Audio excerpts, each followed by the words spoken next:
La mujer que encontró una cabeza humana y dos manos en el dormitorio de su hijo de apenas 19 años. Random too. Why? I don't get it. How old is Brian? He's 19. He's 19.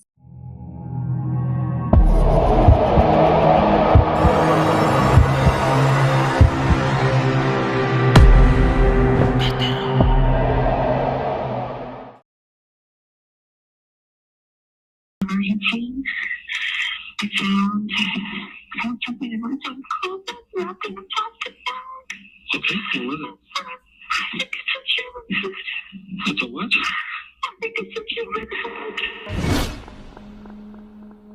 Un lunes 1 de marzo de 2021, como cualquier otro en la ciudad Grand Junction en el estado de Colorado, Terry Cowie, una mujer de hogar, se disponía a hacer limpieza de su casa como todos los días. Aprovechando que su hijo Brian, de 19 años, no estaba en la casa, decidió subir a su habitación para poner un poco de orden. Todo transcurría con normalidad, hasta que al revisar el armario, la mujer vio un contenedor de plástico con 2 bolsas de residuos, una de las cuales parecían salir unas larvas, y el olor era terrible. Venciendo el asco, las levantó y las llevó hasta la cocina para abrirlas dentro de la pileta. Allí las abrió. Entonces el asco se convirtió en horror, pues adentro había más larvas y la cabeza de un hombre. Terry hizo 2 llamadas antes de marcar el 911. Primero llamó a su marido, que había ido a buscar a la escuela al hijo menor, y le pidió que volviera lo más pronto posible. Después se comunicó con su hijo Brian y le dijo que lo necesitaban en la casa. El autocontrol de Terry le alcanzó hasta ahí. Cuando se comunicó con la policía, estaba al borde del colapso. Pero ¿cómo empezó todo esto? ¿Cómo es que llegó ahí la cabeza de ese hombre? Si aparentemente Brian era un chico normal, sin ningún antecedente psicópata. Una vez llegados los policías al domicilio, procedieron a esposar a Brian y llevarlo a la comisaría. En los interrogatorios policiales, Terry, la madre, dijo que Brian ha tenido siempre un poco de fascinación con lo mórbido, pero pensé que lo estaba encauzando para convertirse en forense o investigador de la escena del crimen. Aseguró que nunca se le ocurrió que su hijo pudiese cometer ese tipo de actos tan atroces. Sin embargo, Brian llevaba meses planificando el crimen. En su confesión contó que hacía tiempo que recorría las calles de Grand Junction en busca de la víctima adecuada. Quería matar a alguien, pero no a cualquiera. Buscaba a alguien que no tuviera hogar o a una mujer de la calle, a alguien que si desaparecía nadie lo extrañara. Para encontrar a la persona adecuada, salía de su casa 2 o 3 noches por semana en el auto, armado con un cuchillo de cocina. Le costaba decidirse. Finalmente, la noche del 27 de febrero, vio a alguien que cumplía con las condiciones que él mismo había determinado. El hombre dormía debajo de un puente cerca de Crosby Avenue, un lugar bastante solitario a pesar de encontrarse cerca del centro de la ciudad. Al verlo, Brian supo que al fin había encontrado su blanco. Se bajó del auto y lo mató con el cuchillo sin que la víctima siquiera llegara a despertarse. En la confesión, el asesino dijo que en un primer momento pensó en dejarlo ahí, pero que temió haber dejado fibras de su ropa en el cadáver. Para borrar los rastros, lo decapitó, le cortó las manos y metió el resto del cuerpo en la cajuela del auto, para tirarlo en una zona desolada, a orillas del río Colorado. Para dificultar la identificación del muerto, se llevó la cabeza y las manos a su casa. Contó que pensaba tirarlos en diferentes lugares.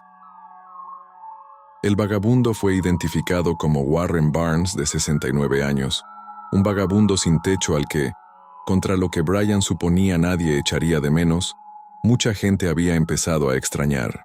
La desaparición de Warren Barnes había sido denunciada el 28 de febrero por el dueño de una librería de Crosby Avenue, entre las calles 4 y 5. El hombre notó de inmediato su ausencia, porque todas las mañanas el vagabundo iba a verlo para pedirle prestado algún libro. Casi siempre se sentaba en alguna parte de la calle a leer y pasaba horas con el libro en las manos.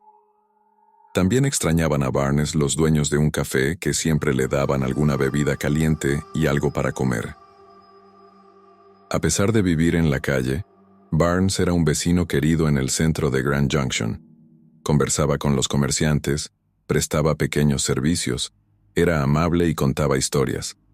Casi se podría decir que vivía en la calle no por necesidad, sino por elección, porque tenía incluso algún pariente que de vez en cuando lo visitaba. Durante el juicio que se realizó en enero de 2023, su hermana Geraldine contó que Warren la había llamado el 26 de febrero, 24 horas antes de que lo asesinaron, para felicitarla por su cumpleaños. Fue la primera en declarar para que el jurado conociera a la víctima. Después de Geraldine, el librero, el dueño del café y varios vecinos también trazaron sus semblanzas de un hombre amable, servicial y querido por todos. Era un buen hombre. No tener hogar no hace que una persona sea menos valiosa. Warren no era alguien a quien se pudiera usar y tirar, como quiso hacer el asesino, declaró otro de los testigos. Poco después del juicio, los amigos de Warren Barnes instalaron una escultura en su honor en la vereda de Crosby Avenue, entre la librería y el café donde se lo veía todos los días. Así como el jurado pudo conocer a la víctima a través de las descripciones de sus familiares y amigos, también llegó a la conclusión que, si bien estaban horrorizados por el crimen perpetrado por su hijo, los padres de Brian nunca habían querido ver que el muchacho tenía problemas y fueron ciegos frente a su comportamiento, incluso, ante algunos indicios de que había cometido un crimen. Desde meses antes de matar a Warren Barnes, Brian venía diciéndoles a sus padres que quería asesinar a alguien y les describía diferentes métodos para hacerlo. Simplemente le decían que dejara de pensar esas cosas, pero jamás se preocuparon realmente porque el muchacho decía todo eso en tono de broma. Se conformaron creyendo que era una simple cuestión de humor negro. En sus declaraciones también admitieron que el día anterior al hallazgo de las bolsas con la cabeza y las manos de Warren, habían hecho otro hallazgo en uno de los autos de la familia, una licencia de conducir a nombre de Barnes y una billetera. Contaron que le preguntaron a Brian de dónde los había sacado y que el muchacho les respondió que los había encontrado en la calle. También encontraron una mancha roja en el tapizado del auto y aceptaron sin cuestionamientos la respuesta de Brian cuando les dijo que era de una pintura que usaba en las clases que tomaba sobre efectos especiales. Como Brian había confesado el crimen con lujo de detalles, sus abogados intentaron una defensa basada en su salud mental. Argumentaron que tenía un trastorno depresivo mayor que, combinado con factores ambientales que lo estresaron, desencadenaron una situación de demencia temporal que lo llevó a matar. La fiscalía planteó todo lo contrario. Los acusadores sostuvieron que Cogy había planificado el asesinato durante meses y que, después de matar, desmembró el cuerpo en un intento de borrar los rastros. En otras palabras, que era un asesino frío y calculador y que de loco no tenía nada. El juicio duró 20 días y la sentencia, dictada el 6 de febrero de 2023, fue cadena perpetua sin posibilidad de libertad condicional y fijó como lugar de detención el complejo correccional de Buena Vista, en Colorado. Brian Cogy escuchó la sentencia con una sonrisa dibujada en la cara. Frente a esa imagen, fue inevitable que muchos en la sala recordaran lo que había dicho en su confesión. Lo hice porque quería ser un asesino serial famoso. Pero cuéntame qué opinas al respecto. ¿Es Brian un asesino despiadado o una persona que no está mentalmente coherente? La situación y la forma en que sucedieron los hechos deja mucho que pensar. ¿Cómo es que un adolescente llega a estos límites y que influyó a que los cometiera? Déjame tu opinión en la caja de los comentarios. Y no olvides dejar tu like si te gustó este video.